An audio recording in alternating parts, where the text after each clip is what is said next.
Heavyweight boxing fans, what's the deal? This is a pretty good scrap, man. At the end of this fight, both dudes were tired as hell, so you can tell they left it both in the ring. So props to both dudes for laying it all on the line.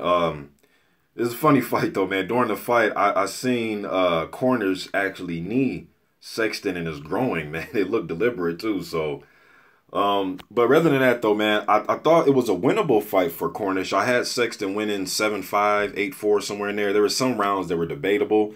Um, Cornish was giving up his height a lot in this fight, man. He would come, his body, his momentum, his weight would just carry him forward on a lot of his right hands and even his jab, and he would just fall in to clinching Sexton. And Sexton was doing a good job of, he was throwing some good counters in there, counter uppercuts. And his money punch was the overhand right. He was just throwing a looping overhand right, then he'll follow it up with left hooks or left uppercuts. I thought that was a really good combination. The jab, overhand right, and then the left hook or the left uppercut was working for him all night.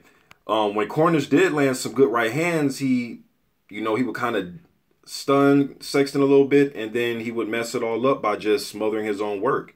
He'll land a big right hand, then he'll fall into a clinch, giving up his height way too much. It was a winnable fight, man. I thought, kind of easier said than done, being on the outside looking in, but I thought he should have fought taller, man. Be 6'7", not 6'1". You know what I mean?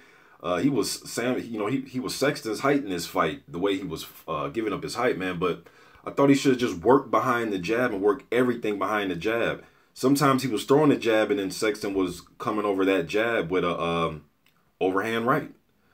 You know what I mean? Good scrap though, man. Where do these guys go from here? I still want to see Cornish fight. Still has a good record. I believe he's 24-2 now. He had the loss to Anthony Joshua, and he just lost this fight where he laid it on the line. So I would still like to see him fight. Sexton, I would like to see him. Was he the British heavyweight title?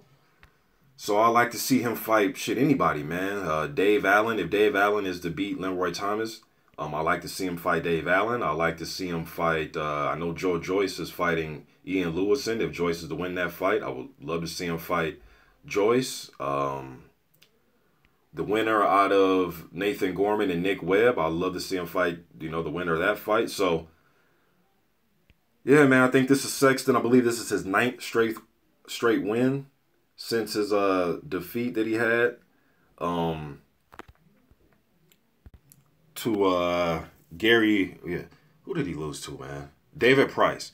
He lost to David Price in 2012. So he's put together 9 straight victories. This is his only fight this year. So we'll see how active. We'll see if he gets in the ring one more time before the year's out, or will he just wait until the first quarter of next year, man? So want to see Sexton back in the ring, and I want to see Gary Cornish also. But yeah, I thought it was a good scrap, man. Both guys, they gave it their all. Regardless of what you think about them technically, they gave it their all. Sexton, a few times, you could tell he was, tired a little bit. But, I mean, big heavyweights in there, man, or heavyweights in there. So, guys are going to get tired. On the inside, I thought he was landing the more clean, effective work. He was putting in some uppercuts, landing some hooks. Thought he outworked Cornish on the inside.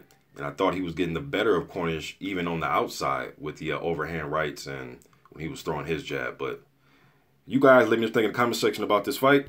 I'm out.